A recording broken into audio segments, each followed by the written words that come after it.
की राजनीति है, जो नफरत की राजनीति की जड़ें अब फैलाई जा रही हैं, क्या समझ में आ रहा है कि इसका जिम्मेदार कौन है? नहीं, ये एक सुनियोजित राजनीति है और इसके पीछे जो विचारधारा काम कर रही है, जिसे राष्ट्रीय स्वयंसेवक संघ कहा जाता है, जिस हिंदुस्तान का ख्वाब हमारे पुरखों ने देखा था, क्या हम वैसा हिंदुस्तान बना पाए? समाज में जो गरीबी, भ्रष्टाचार, असमानता, गैर बराबरी, एक दूसरे के प्रति नफरत, छुआछूत, इसे देख के बहुत तकलीफ होती है।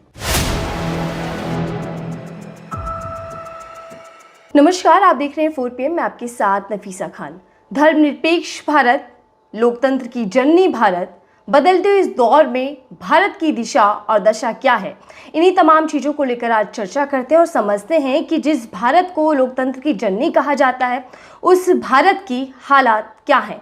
बातचीत करने के लिए मेरे साथ कुर्बान अली जी मौजूद हैं, जो कि BBC में पत्रकार रहे हैं, जिन्होंने बदलते हुए दौर की हर राजनीति पर अपनी पैनी निगाहों के साथ साथ अपनी कलम की धार को भी तेज किया, जिन्होंने कई लेख लिखे, कई किताबें लिखी और हर बार हर सरकार का पर्दाफाश करने का काम भी किया। BBC में पत्रकार कुर्बान अली जी जब रहे, उस दौरान भी कई लेख ऐसे लिखे, या ये कह सकते हैं कि देश के मौजूदा प्रधानमंत्री नरेंद्र मोदी जी की हेट स्पीच के खिलाफ भी याचिका लेकर सुप्रीम कोर्ट तक भी पहुंच गए। आज बात करते हैं और समझते हैं कि एक पत्रकार की नज़र से मौजूदा भारत कैसा है और इस बदलते हुए भारत की तस्वीर आने वाले दिनों में क्या कुछ रहने वाली है। बहुत बहुत स्वागत है सर आपका। कुर्बान अली जी, शुरुआत इसी से करते हैं। आपने भारत को तब से देखा जब इंदिरा गांधी जी का कार्यकाल रहा, आप तब से पत्रकारिता करते आए हैं। तब से लेकर आज के भारत में कितना कुछ बदला, और जैसा कहा जाता है कि मीडिया देश का चौथा स्तंभ है, क्या दिशा और दशा इस वक्त दिखाई देती है? शुक्रिया बात करने के लिए मुझसे।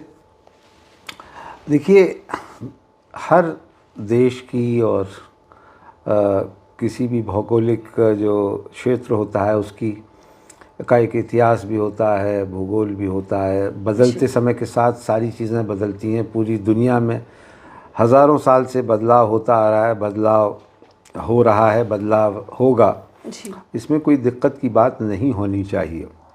लेकिन असली बात यह है कि जिस हिंदुस्तान का ख्वाब हमारे पुरखों ने देखा था, क्या हम वैसा हिंदुस्तान बना पाए? मेरे जो पिता थे वो फ्रीडम फाइटर थे, राष्ट्रीय आंदोलन में उन्होंने भाग लिया।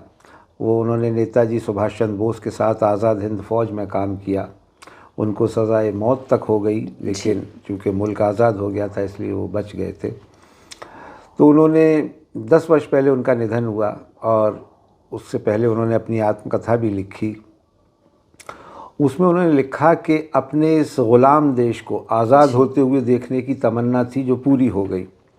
लेकिन समाज में जो गरीबी, भ्रष्टाचार, असमानता, गैर बराबरी और एक दूसरे के प्रति नफ़रत, छुआछूत, इसे देख के बहुत तकलीफ़ होती है।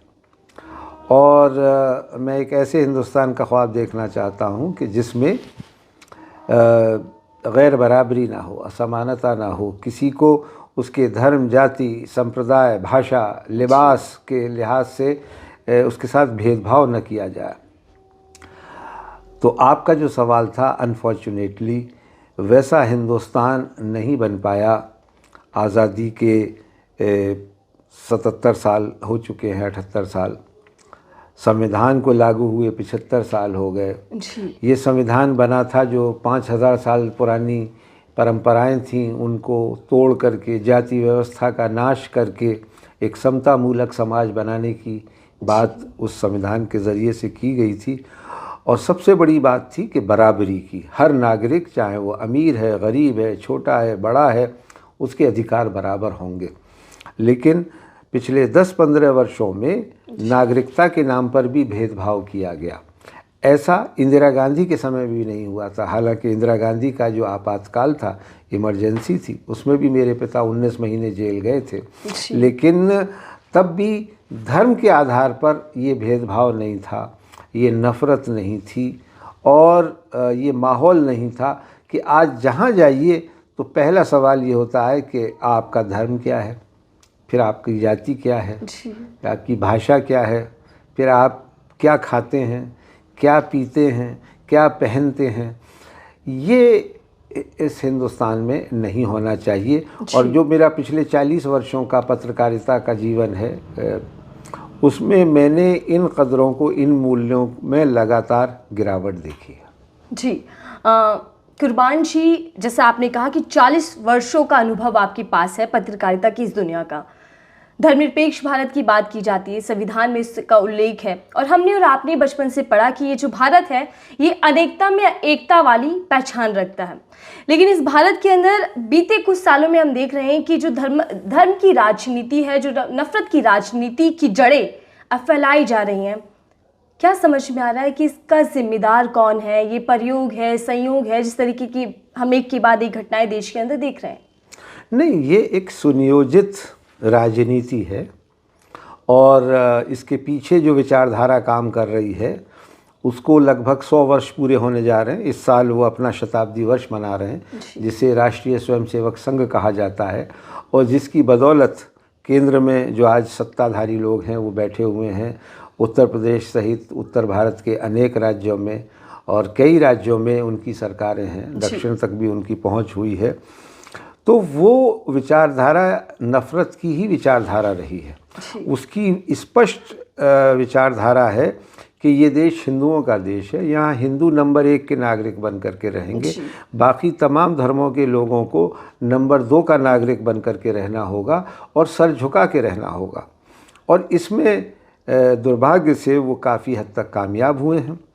अब इस विचारधारा के जो पीछे जो आप कह सकते हैं कि उसकी गीता बाइबल है, वो है गोलवालकर साहब की किताब we our nationhood defined. और उसके पहले सावरकर साहब ने हिंदुत्व एक ऐसे लिखा था, छोटी सी किताब थी, एक राजनीतिक विचारधारा के रूप में, कि ये देश हिंदुओं का देश है और यहाँ हिंदू जिस तरह से चाहेंगे वैसे ही बाकी लोगों को रहना होगा, यानी उनकी मर्जी पर रहना होगा, उनके रहमो करम पर रहना होगा।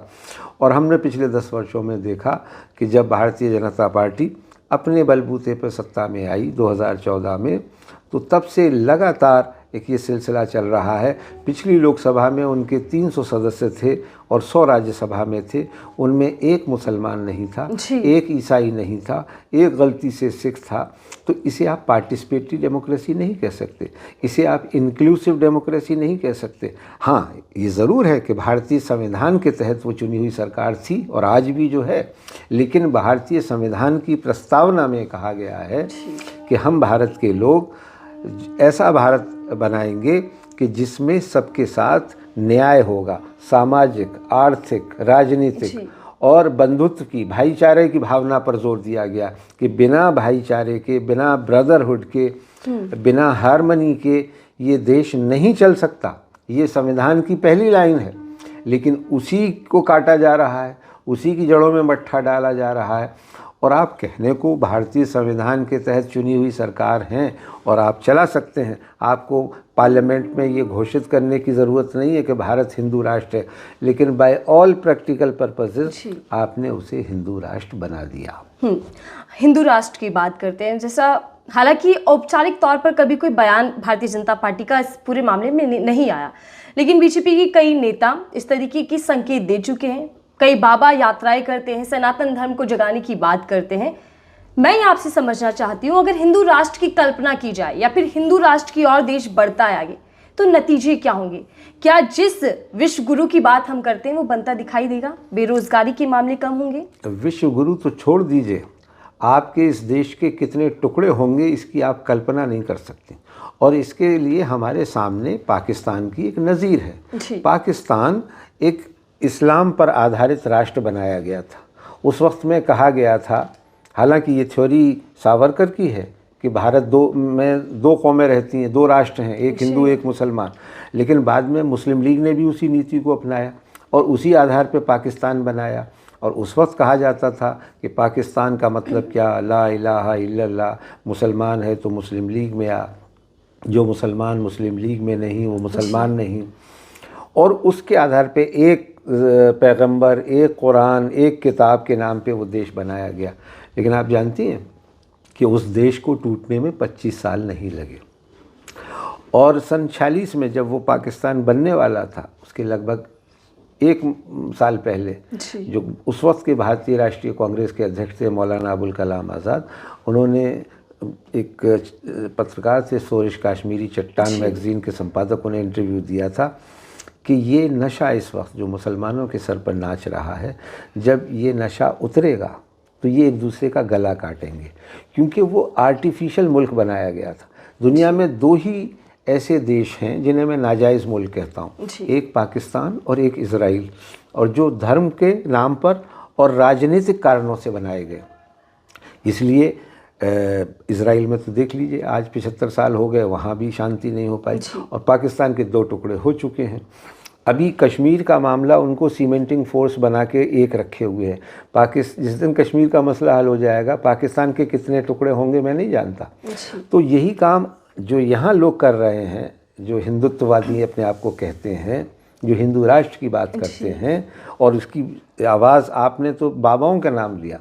चुनाव से पहले तो बीजेपी के वरिष्ठ नेताओं ने कहा, अयोध्या के सांसद लल्लू सिंह ने कहा, अनंत हेगड़े ने कहा, और कई सांसदों ने और बड़े नेताओं ने कहा कि 400 पार का जब बहुमत हमको मिल जाएगा तो हम इस संविधान को बदल देंगे और इस देश में हिंदू राष्ट्र हो जाएगा।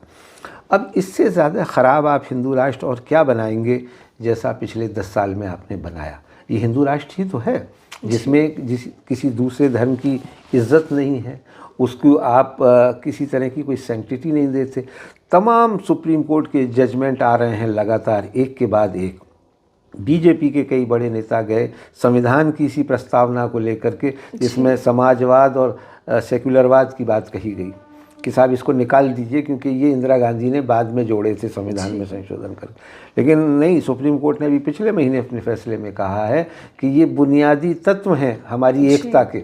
आपने एकता में अनेकता की बात की, लेकिन वो तभी रह पाएगी जब हम सर्वधर्म समभाव की बात करेंगे, हम वसुधैव कुटुंबकम की बात करेंगे, तब हम इस देश को एक रख पाएंगे। लेकिन अगर आप कहें कि नहीं साहब ये तो बहुमत के आधार पर चलेगा, तो बहुमत तो हिंदुओं का है, तो आप उस आधार पर इसको हिंदू राष्ट्र बना लीजिए। बना तो लेंगे, लेकिन चल पाएगा इसकी कोई गारंटी नहीं है। और दुनिया में एकमात्र हिंदू राष्ट्र था नेपाल, उसने अपने आप को हिंदू राष्ट्र के रास्ते से अलग करके अब सेक्युलर कॉन्स्टिट्यूशन बनाया है और कहा कि हम हिंदू राष्ट्र नहीं, क्योंकि ये हिंदू राष्ट्र राजशाही का तंत्र था। जब राजा था, अब राजा नहीं है, लोकतंत्र है। और लोकतंत्र की तो ब्यूटी यही है कि चाय वाला भी प्रधानमंत्री हो सकता है, और एक दलित परिवार की बेटी जो है वो उत्तर प्रदेश की 1 बार नहीं 3-3 बार मुख्यमंत्री हो जाती है, वो किसी समय देश की प्रधानमंत्री भी कोई हो सकती है। दलित, आदिवासी और समाज के हाशिए पर रहने वाले लोग भी उच्च पदों पर पहुँचे हैं। अभी जो 2 पिछले राष्ट्रपति हुए वो एक मिसाल है, मौजूदा राष्ट्रपति उसकी मिसाल है कि वो उड़ीसा के एक ऐसे इलाके से आती हैं जो अत्यंत पिछड़ा और आदिवासी था, लेकिन जो अंबेडकर ने संविधान बना के दिया ये उसकी खूबी है। और उसकी खूबी तभी तक रह पाएगी। अंबेडकर ने अपने आखिरी भाषण में संविधान सभा में ये कहा था कि ये चाहे जितना बेहतर संविधान बना लीजिए, इस पर निर्भर करेगा कि इसको लागू करने वाले लोग कितने अच्छे या कितने ख़राब हैं। अगर वो अच्छे होंगे तो ये संविधान बेहतर होगा, और अगर ख़राब होंगे तो ये संविधान भी कुछ नहीं कर पाएगा, जिसने 5000 साल पुरानी जो परंपराएं थीं और जो जाति व्यवस्था थी उसको तोड़ करके ग़ुलामी और छुआछूत इसको गैर कानूनी घोषित किया। आप आज अनटचेबिलिटी प्रैक्टिस नहीं कर सकते। जी, आपने लोकतंत्र की ताकत की बात की, और जाहिर तौर पर लोकतंत्र देश के अंदर है, इसीलिए आज हर किसी को ये आज़ादी है कि कोई भी सर्वोपद पर बैठ सकता है। आगे बढ़ते हैं सर। जिस तरीके से भाजपा पर ये आरोप लगते रहे हैं कि लोकतंत्र, संविधान और सामाजिक न्याय को के जो सिद्धांत हैं उनको नष्ट करने का प्रयास बीजेपी करती रही है, इस बात में कितनी सच्चाई आपको लगती है? प्रत्यक्षम की प्रमाणम संस्कृत की कहावत है कि जो सामने दिख रहा है उसको किसी प्रमाण की ज़रूरत नहीं है। पिछले 10 वर्षों में मैंने आपको एक तो उदाहरण दिया कि राजनीतिक न्याय, कि आपने तय कर लिया कि 20% आबादी लगभग इस देश की जो है उसको आप संसद में अपनी पार्टी में कोई जगह नहीं देंगे, और 2014 में और 2019 की सरकारों में तो एक आध माइनॉरिटी मिनिस्टर होता था, मुसलमान या ईसाई या सिख, लेकिन आज एक सिख के अलावा तो कोई माइनॉरिटी का चेहरा नहीं है। तो 20% आबादी को अलग रख करके आप सिर्फ 80% का प्रतिनिधित्व करके इस देश को चलाना चाहेंगे, ये संविधान की भावना के अनुरूप नहीं है। दूसरी चीज़ न्याय की बात, न्याय सामाजिक, आर्थिक, राजनीतिक, सोशल जस्टिस, ये रिजर्वेशन क्यों आया, इसकी व्यवस्था क्यों की गई, और सन 90 में इसमें पिछड़ों को भी आरक्षण क्यों दिया गया, क्योंकि ये जो हज़ारों साल की गैर बराबरी है, इसको मिटने में अभी सैकड़ों वर्ष लगेंगे, और जब तक ये बराबरी ख़त्म नहीं हो जाती तब तक ये सामाजिक न्याय का सिद्धांत चलेगा। अब बीजेपी उसको भी ख़त्म कर देना चाहती है, रिजर्वेशन को। इसीलिए तो उत्तर प्रदेश में वो चुनाव हारे, और समाजवादी पार्टी और कांग्रेस क्यों जीती कि वहाँ संविधान एक बड़ा मुद्दा बन गया, और कांग्रेस पार्टी और अखिलेश यादव, राहुल गांधी ये लेकर संविधान को निकले, तो उस इलाके ख़ास करके ईस्टर्न यूपी के दलित और पिछड़े वर्गों में कहा कि ये संविधान जो हमें बड़ी मुश्किल से मिला है, हज़ारों साल के संघर्षों के बाद और हज़ारों साल के अन्याय के बाद, ये पार्टी उसे ख़त्म कर देना चाहती है। तो वो पार्टी जो 400 पार जा रही थी, वो 250 से भी नीचे रुक गई, और आज उसे सत्ता में बने रहने के लिए जोड़ तोड़ करनी पड़ रही है। और सामाजिक न्याय के जो पक्षधर हैं, नीतीश कुमार और चंद्रबाबू नायडू, उनकी बैसाखियों के सहारे चलना पड़ रहा है।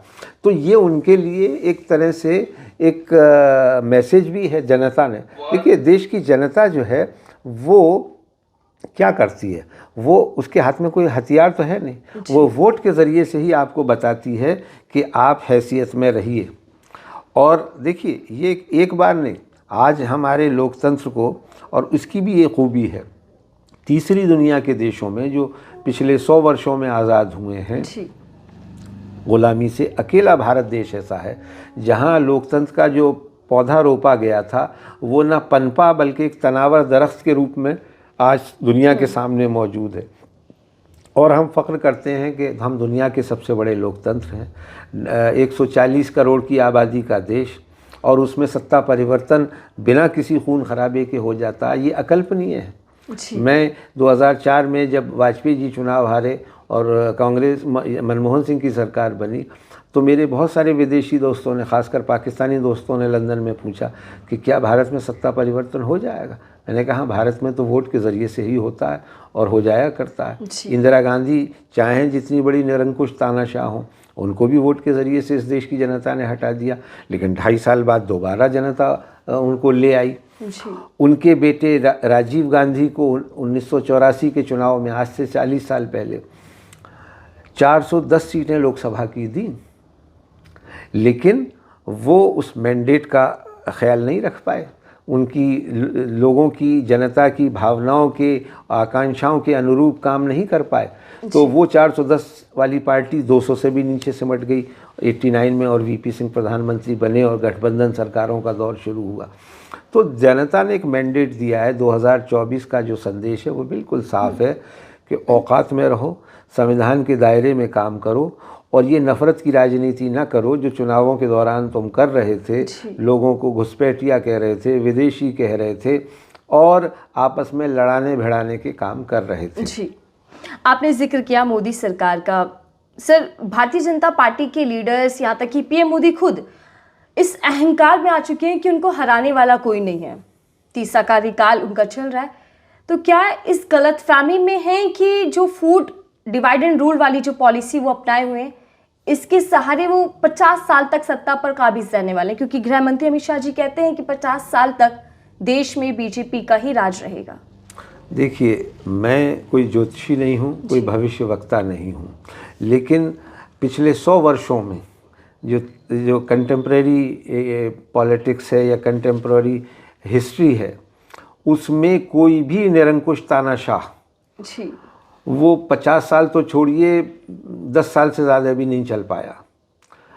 और वक्त आता है, चीज़ें बदलती हैं, क्योंकि हर चीज़ की एक सीमा होती है, हर सब्र का भी एक पैमाना होता है। वो जब लबरेज हो जाता है तो लोग सड़कों पे आ जाते हैं। आपने देखा बांग्लादेश में कि वहाँ की निर्वाचित प्रधानमंत्री को देश छोड़ करके भागना पड़ा। ऐसे हालात पैदा हो जाते हैं, लोकतंत्र में ये ऐसे होते हैं। तो किसी को ये गलतफहमी नहीं पाल लेनी चाहिए। और सवाल ये नहीं है कि आप 5 साल, 10 साल या 50 साल शासन करें। आप करिए 50 साल शासन, लेकिन लोगों के मैंडेट्स के साथ शासन कीजिए। लोगों का मैंडेट तो ये नहीं है कि आप जो काम कर रहे हैं उसके लिए तो नहीं है। लोगों ने तो आपको बैसाखी पे ला दिया, आपकी टांग एक तरह से तोड़ दी कि आप जो कर रहे थे मनमानी अपनी मेजॉरिटी पे, क्योंकि 300 से ज़्यादा जब होते हैं, 272 से ज़्यादा संख्या होती है, तो वो सरकार अपने टर्म्स पे काम करती है। लेकिन इन लोगों को ये अब अंदाज़ा हो गया है कि अपनी टर्म्स पे, मतलब कि ये जो करते थे कि पहले जो चाहें कर लेंगे और इनको कोई क्वेश्चन नहीं कर सकता। पिछली लोकसभा इन्होंने चलने नहीं दी, उसमें कोई कामकाज नहीं होने दिया। इस बार अपोजिशन ज़्यादा आया है तो अब उन्हें जवाबदेह होना पड़ रहा है। और उन्हीं अमित शाह का मैं आपको याद दिलाऊं कि एक स्टेटमेंट दिया था, अंबेडकर। अब अपने कपड़े बचाने भारी हो रहे हैं, पूरे देश भर में यात्राएं निकालनी पड़ रही हैं, सफाई देनी पड़ रही है कि हम आरक्षण के विरोधी नहीं हैं, हम संविधान के विरोधी नहीं हैं, हम अंबेडकर के विरोधी नहीं हैं। तो अगर ये सब हो रहा है, अगर आप इंसल्ट प्रूफ हो जाएं और आपको लोक लाज का कोई मतलब ना हो, तो आप जो चाहे करिए, जैसे आप कर रहे थे पिछले 10 सालों से। लेकिन 11वें साल में आप उस तरह से नहीं कर पाएंगे। ये बहुत मैसेज लाउड एंड क्लियर है। जी, आपने जिक्र किया मुस्लिमों को लेकर और सरकार को लेकर। सर, भारत की नई सरकार, तीसरा कार्यकाल बीजेपी और एनडीए के साथ, सहयोगी के साथ वो सत्ता में है। पीएम मोदी नए भारत की बात अक्सर करते हैं, आपने भी सुना होगा, कई मंचों से नए भारत के निर्माण की बात करते हैं। लेकिन इस नए भारत की सरकार के अंदर एक भी मुस्लिम मंत्री नहीं होता। पहली सरकारों में देखा गया, लेकिन इस बार की सरकार में मुसलमानों को जगह नहीं दी गई। क्या ये कोशिश है भारत की सरकार की कि मुसलमानों को एक किनारे लाकर खड़ा कर दिया जाए? सुनियोजित साजिश। देखिए, आप पिछले 10 साल से चला रहे हैं, 11वां साल चल रहा है, तीसरा कार्यकाल है। आपने 1, 2, 3 मंत्री रखे शुरू में अपनी सरकार में, उनका कोई मतलब नहीं था, लेकिन फिर भी एक आम मुसलमान को लगता था कि उसका कोई नुमाइंदा है। लेकिन आपने पिछली बार से तो लगातार ये मैसेज देने की कोशिश की कि नहीं, हम इनका नामो निशान मिटा देंगे, हम इनका कोई सिंबॉलिक प्रतिनिधि भी नहीं रखेंगे। हालांकि शाहनवाज हुसैन हो, चाहे नजमा हेपतुल्ला हो, चाहे मुख्तार अब्बास नकवी हो, चाहे एमजे अकबर हो, ये 4-5 मंत्री थे सरकार में, और उससे आम मुसलमान का कोई लेना देना नहीं था। लेकिन उसको लगता था कि नहीं भाई, ये इतने सारे लोग हैं तो एक हमारा आदमी भी है। सिखों का आपने एक आदमी रखा है, एक आदमी जो चुनाव हार गया उसको भी आपने बनाया, ये मैसेज देने के लिए कि नहीं, हम पंजाब का रिप्रेजेंटेशन रखना चाहते हैं, क्योंकि वहाँ आपकी सरकार भी नहीं है। तो वहाँ तो आपने एक डेलिब्रेट एफर्ट किया, और यहाँ आप ये डेलिब्रेट एफर्ट कर रहे हैं कि कोई भी मंत्री मुसलमान ना बने, ना रहे। हालांकि इसका तरीका होता है कि आप राज्यसभा में ले लेते हैं। विदेश मंत्री जयशंकर का कोई पॉलिटिकल बैकग्राउंड नहीं था, आप उन्हें राज्यसभा में लाए हैं, दूसरी बार राज्यसभा में गुजरात से लेकर के आए हैं। और भी केरला के एक आदमी को आपने मंत्री बनाया है दूसरे राज्य से। ये हमेशा होता रहा, वाजपेयी सरकार में भी हुआ, कांग्रेसी सरकारों में भी होता था कि अलग अलग लोगों को रिप्रेजेंटेशन देना।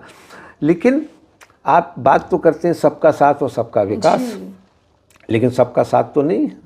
सबका साथ होता तो इसमें मुसलमान भी दिखाई देते। तो ऐसा कोई हिंदुस्तान, कोई ऐसा भारत नहीं बन सकता जिसमें आप कहें कि ना एक ही रंग होगा, एक ही झंडा होगा, एक ही निशान होगा, एक ही संस्कृति होगी, एक ही धर्म होगा।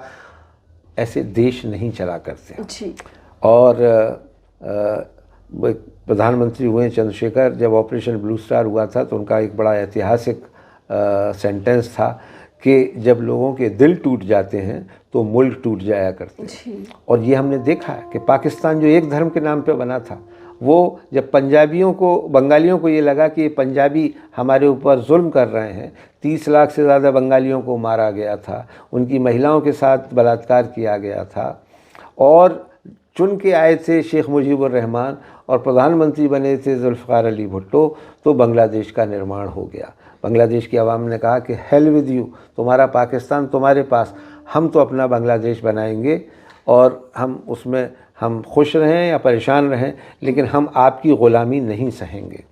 लोकतंत्र का बुनियादी मकसद होता है बराबरी, इक्वलिटी, जिसके ऊपर संविधान बार बार जोर देता है कि आप धर्म, जाति, भाषा के आधार पर ये डिस्क्रिमिनेशन नहीं कर सकते, ये आप शोषण नहीं कर सकते, ये आप भेदभाव नहीं कर सकते, और अगर आप करेंगे तो आपको उसकी कीमत चुकानी पड़ेगी। हमने पिछले 75 सालों में ये कई बार देखा है कि जब जब इस तरह की मैसेजिंग हुई है, जब जब चरमपंथ आतंकवाद बढ़ा है, उसके भयावह परिणाम हुए।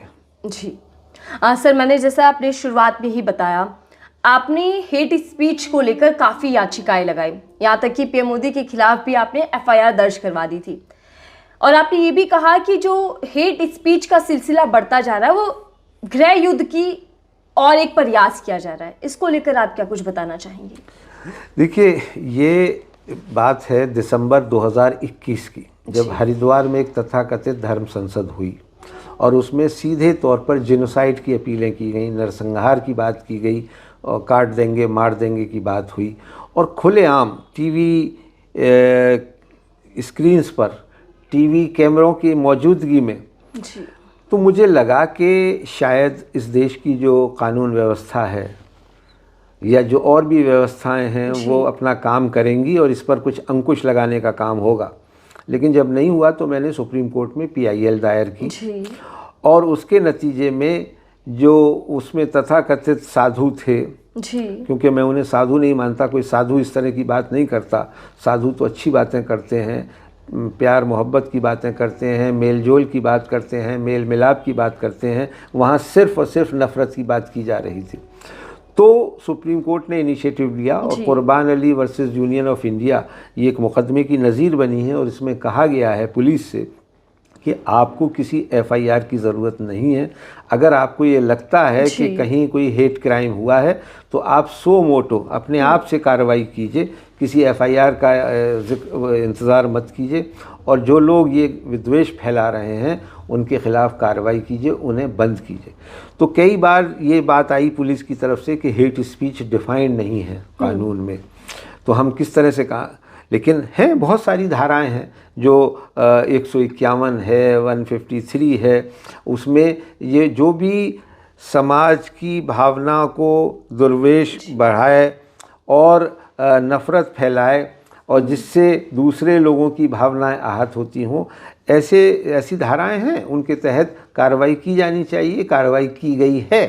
अभी भी बहुत सारे लोग उन्हीं धाराओं के तहत जेल में बंद हैं जिन्होंने नफरत फैलाया। लेकिन बावजूद इसके सर हेट स्पीच के मामले जब आते हैं, खासकर भारतीय जनता पार्टी के नेता ऐसी भाषाओं का इस्तेमाल जरूर करते दिखाई देते हैं जो एक विशेष वर्ग के खिलाफ होते हैं। नफरती बयान, विवादित बयानों के बावजूद भी बीजेपी ने ऐसे कई नामों को दिल्ली चुनाव में उतारा है। कपिल मिश्रा एग्जाम्पल के तौर पर ले सकते हैं, रमेश बिदूड़ी जिन्होंने संसद के अंदर भाषा की मर्यादा को खो दिया था, प्रवेश वर्मा जी, उन्होंने वो भी मार देंगे काट देंगे की बात कही थी पिछले चुनाव में। यहाँ तक कि मुसलमानों का बहिष्कार करने का भी ऐलान मंचों से किया गया जी। बीजेपी ऐसे नेताओं को टिकट देती है तो क्या बढ़ावा दे रही है एक तरीके से? मैंने आपसे बहुत शुरू में कहा कि उनका 1 पॉइंट प्रोग्राम है, ब्लेटेंट मेजोरिटेरियन कम्युनल एजेंडा, यानी बहुसंख्यक सांप्रदायिकता की राजनीति करो, उस पर वोट बटोरो और सरकार बना लो। ये उनका क्विक फिक्स फार्मूला है। 2014 से वो लगातार इस पर काम कर रहे हैं, लेकिन उनको कई बार इस जनता ने ये एक तरह से मैं कहूँगा कि ठोकर मारी है उनकी इस राजनीति पर, उनको सबक सिखाने की कोशिश की है। देखिए 2014 में लोकसभा का चुनाव हुआ, 7 सीटें दिल्ली में बीजेपी जीती, लेकिन उसके 6 महीने बाद विधानसभा का चुनाव हुआ 2015 में, 3 सीटों पे सिमट गई बीजेपी, 67 सीटें आम आदमी पार्टी जीती, उसको 3 व्हीलर पार्टी कहा जाता था। फिर 2019 में बीजेपी 7 सीटें जीती, लेकिन उसके बाद 2020 में चुनाव हुआ, आम आदमी पार्टी को प्रचंड बहुमत मिला, क्योंकि वो लोग बात करते थे बिजली पानी सड़क की। मोहल्ला क्लिनिक की, आम लोगों की भलाई की, गरीबों की। तो झुग्गी झोंपड़ी वालों ने, गरीब लोगों ने उस पार्टी को वोट दिया। उन्होंने कहा कि वो केंद्र में सरकार नहीं बना सकती, तो लोकसभा में नहीं दिया, लेकिन उसमें दिया, और 3 बार इनको सबक सिखाया। इसी तरह से आप उत्तर प्रदेश कि जहाँ पे अयोध्या का पिछले साल इन्होंने वो महिमा मंडन किया, राम मंदिर का उद्घाटन, और फिर उनको लगा कि तो 400 पार हो जाएंगे। अयोध्या में हार गए, और अयोध्या कमिश्नरी की 8-10 सीटें हार गए बुरी तरह से। मध्य प्रदेश में हारे, उससे पहले राजस्थान में हारे, महाराष्ट्र में भी हारे, कर्नाटका में हारे, लेकिन फिर ये जोड़ तोड़ करके सरकारें बनाते हैं, खरीद फरोख्त से सरकार बनाते हैं। इनके खिलाफ सुप्रीम कोर्ट के जजमेंट हैं। इन्होंने गोवा में गलत किया, मणिपुर में गलत किया, अरुणाचल में गलत किया, उत्तराखंड में गलत किया। इन 4 राज्यों में तो अदालतों के फैसले हैं कि गलत काम हुआ, लेकिन ये कर लेते हैं। ये करते हैं कि साम दाम दंड भेद ये सब अपनाओ, किसी भी तरह से सत्ता पर कब्जा करो। लेकिन मैं ये कहना चाहता हूँ कि काठ की हांडी बहुत दिनों तक नहीं चला करती।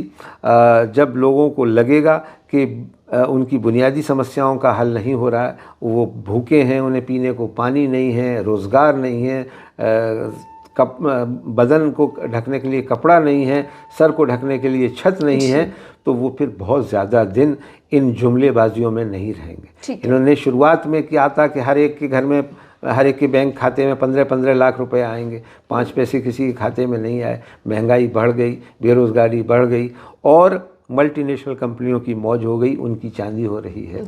तो ये जनता समझ रही है। जी, मैं आखिरी सवाल आपसे ले रही हूँ सर, और बेहद ज़रूरी सवाल है, क्योंकि आप जिस दुनिया से जुड़े हुए हैं उस दुनिया को लेकर अब सवाल उठने लग गए। मौजूदा समय में, वर्तमान समय में भारत की मीडिया की भूमिका आप क्या देखते हैं?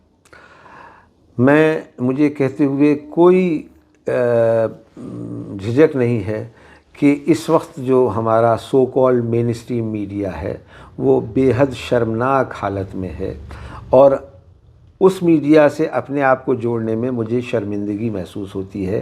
क्योंकि जब हम आए थे पत्रकारिता में तो बड़े आदर्शों के साथ आए थे कि इस समाज को बनाने में कुछ योगदान करेंगे। पैसा कमाना मकसद नहीं था। It was not like any other job. अगर पैसा कमाना और पेट भरना ही होता तो कोई और पेशा अख्तियार करते, लेकिन जानते हुए कि उस वक्त में तो पत्रकारिता में तनख्वाहें बहुत कम होती थी। अब तो टेलीविज़न की दुनिया में बड़ी चमक दमक है, बड़ी सैलरियाँ मिलती हैं संपादकों को या इवन रिपोर्टर्स को भी, मगर हमारे वक्त में तो ऐसा नहीं था। हमने तो 2500 रुपये महीना की नौकरी शुरू की थी, और उस वक्त में बड़ा संतोष होता था जब जाते थे, कहीं दंगा कवर करते थे, या जो बुनियादी समस्याएं हैं, बिजली पानी सड़क नहीं है, किसानों की, मज़दूरों की समस्याएं, उनको उजागर करते थे, तो एक संतोष होता था कि हम कुछ इस समाज के लिए कर पा रहे हैं। आज का मीडिया बेहद गैर जिम्मेदार, सिर्फ पैसा कमाना, टीआरपी की रेस, ये उसका मकसद है, और ऐसी मीडिया से आप अच्छाई की उम्मीद नहीं कर सकते। ये बुराइयां दुनिया भर में हैं, और दुनिया में की जो लोकतंत्र हैं उनमें भी हैं, लेकिन ऐसे मीडिया की वहाँ कोई क्रेडिबिलिटी नहीं है। उसको येलो जर्नलिज़म कहा जाता है, और उनकी कोई साख नहीं है। मैं ये कहूँगा कि हमारे देश का मीडिया, प्रिंट मीडिया तो काफ़ी हद तक ज़िम्मेदार है, ज़िम्मेदारी के साथ काम करता है, लेकिन टेलीविज़न और ये जो सोशल मीडिया है या इलेक्ट्रॉनिक मीडिया है, ये बहुत गैर जिम्मेदारी के साथ काम कर रहा है। इसको जितना वक्त रहते समझ आ जाए बेहतर होगा। मेरी सलाह है कि उन्हें बुनियादी सवालों पर, जो इस देश की ज्वलंत मुद्दे हैं, उन पर चर्चा करनी चाहिए, उन मुद्दों को उठाना चाहिए। वो इस देश के हक़ में होगा, बेहतरी के लिए होगा, और जो हमारे पुरखों ने सपने देखे थे इस हिंदुस्तान के बारे में, ऐसा खूबसूरत सशक्त भारत हम देखेंगे, तभी हम विश्वगुरु बन पाएंगे। ठीक है, धन्यवाद सर हमसे बातचीत करने के लिए और हमें समय देने के लिए, और अहम पहलुओं पर अपनी राय रखने के लिए कि आखिरकार भारत की दिशा और दशा मौजूदा समय में किस ओर बढ़ रही है। 4 PM मैं थी आपके साथ नफीसा खान।